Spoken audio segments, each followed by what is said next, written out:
chimwe chinhu chinoitika ndechekuti zvoni pama-questions edu atinoita the subject of the formula panowanza kuuya nyaya yema-square root kana nyaya yemapower kazhinji. Say number 3a ishi isusu pa 3a takata go back to the question yedu tiri kunzi nequestion make x the subject of the formula, which means pa a tina square root of x plus a is equal to p. Then pa b tozonzi find value ya x kana p wedu ava equal to -3, then a wedu akanzi it's positive 3. If we now look at my solution pedu tikuona izo at first question yedu yati tina x plus a but vari under the square root, saka tine square root ya x plus a is equal to p.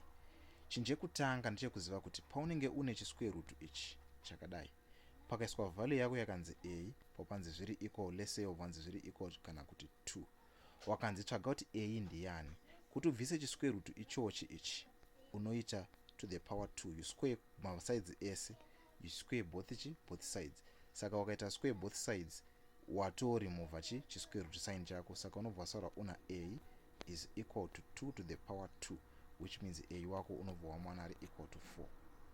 Ndo zvatenge tichireva izvozvo. Kana unoda kuzozinzwisa kuti sei zvichidaro, kuti sei tichizoisa a power 2, unofana kunzwisa kuti square root yacho ndiyani.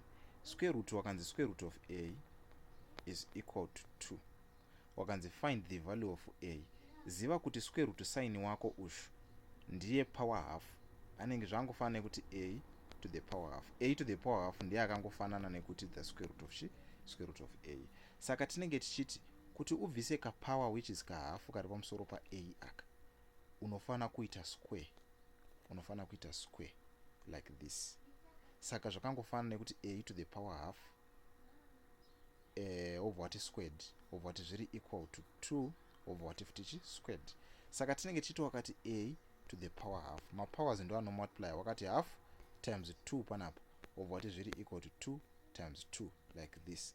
Half times 2 unowana 1, saka zvafanana nekuti a to the power 1 is equal to 2 to the power 2 to the power 2, tunowana 4. Saka unobva watowana a wako ari equal to 4. Saka square root yese ziva kuti inobviswa nekuti square. Saka ukango square both sides wangoisa a power 2 both sides, unenge wabvisa the square root sign, then wobva waziva kuti square root sign yako ipower half. So that is the hint that we were supposed to use this question number 3. So takuda kuchiita now this question yedu.